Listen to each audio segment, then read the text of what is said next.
بسم اللہ الرحمن الرحیم۔ السلام علیکم ورحمۃ اللہ۔ یاد کرو، اللہ تعالیٰ فرماتے ہیں وَإِذْ أَخَذْنَا مِيثَاقَكُمْ لَا تَسْفِكُونَ دِمَاءَكُمْ، ہم نے تم سے یہ بھی عہد لیا تھا کہ ایک دوسرے کا آپس میں خون نہ بہانا، وَلَا تُخْرِجُونَ أَنفُسَكُم مِّن دِيَارِكُمْ، اور نہ ایک دوسرے کو گھر سے بے گھر کرنا، ثُمَّ أَقْرَرْتُمْ وَأَنْتُمْ تَشْهَدُونَ، تم نے اس کا اقرار کیا تھا، تم خود اس پر گواہ ہو۔ یعنی کوئی یہ ایسی بات نہیں تھی پتہ ہی نہیں چلی، بلکہ کیا کہا، گواہی کی بات بھی آ گئی۔ بعض چیزیں ایسی ہوتی ہیں کہ جن کے بارے میں سب لوگ آگاہ ہوتے ہیں، جیسے آج ہم کہتے ہیں کہ آج کے دور میں مسلمان اسلام کے پورے احکامات سے واقف نہیں ہے، یعنی بات کہ مسلمان بھی پورے مکمل اسلام سے واقف نہیں ہے، تمام فرائض کا علم نہیں رکھتے ہیں، فرائض کا جو تفصیل قرآن ہمارے سامنے رکھتا ہے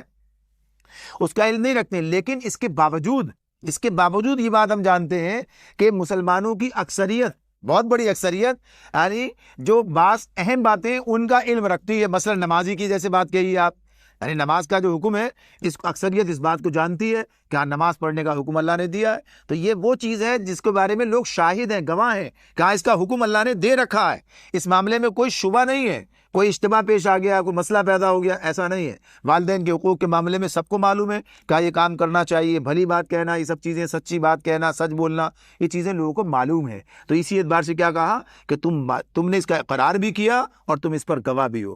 اور اقرار کی بات یہ ہوتی ہے جب کوئی آدمی اسلام قبول کرتا ہے، جب اللہ کو اپنا الہ تسلیم کر لیتا ہے، قرآن کو اپنی کتاب مان لیتا ہے، تو اس کا مطلب کیا ہوتا ہے، وہ اس پر ایمان لا کر اس پر گویا کہ یہ رضامند ہو گیا ہے کہ وہ اس پر عمل درآمد کرے گا۔ تو اس اعتبار سے بنی اسرائیل کا معاملہ بھی یہی تھا، توریت ان کے پاس تھی۔ آگے فرمایا ثم انتم هؤلاء تقتلون انفسکم،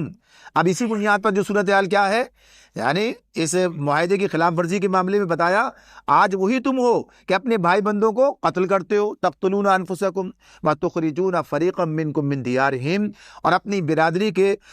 کچھ لوگوں کو بے خانمہ یعنی گھر سے بے گھر کر دیتے ہو، تظاہرون علیہم بالاسم والعدوان، ظلم و زیادتی کے ساتھ ان کے خلاف جتھے بندیاں کرتے ہو، وَإِن يَأْتُوكُمْ أُسَارَىٰ تُفَادُوهُمْ،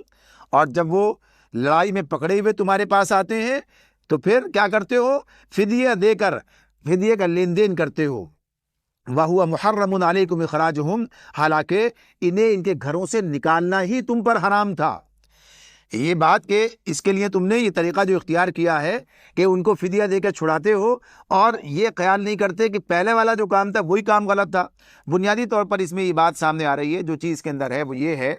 کہ بنی اسرائیل کا معاملہ یہ تھا، مدینے کے اندر خصوصیت سے اسی وقت کے واقعات ہیں، اس کے تذکرہ ہو رہا ہے کہ مدینے میں دو قبائل تو عربوں کے تھے، یعنی یثرب اس کا نام تھا اس وقت، اس زمانے میں، تو اس میں اوس و خزرج دو یہ قبائل موجود تھے مدینے کے اندر، جو پہلے اس کا نام یثرب تھا، اور ایسے ہی بنو نذیر اور یہ جو ہے ان کا معاملہ یہودیوں کے بھی دو قبائل جو ہیں وہاں پر موجود ہیں۔ تو ان کا معاملہ یہ تھا کہ ان کا ایک قبیلہ ایک قبیلے کے دوسرے ساتھ جو ہے اس کا جو ہے کہیے کہ تعلقات تھے، یا اس نے اس کے ساتھ جو ہے اپنے حلیفانہ تعلقات قائم کر رکھے تھے، اور دوسرے نے دوسرے کے ساتھ اپنے تعلقات قائم کر رکھے تھے۔ تو اس معاملے میں ان کا یہ ہوتا کہ جب وہ دونوں آپس میں لڑتے، اوس و خزرج، ان کے درمیان ایک مستقل جنگ کی جو ہے صورتحال پیدا تھی، موجود تھی، اور حرب فجار جس کا تذکرہ آتا ہے وہ انہی کے حوالے سے تھی۔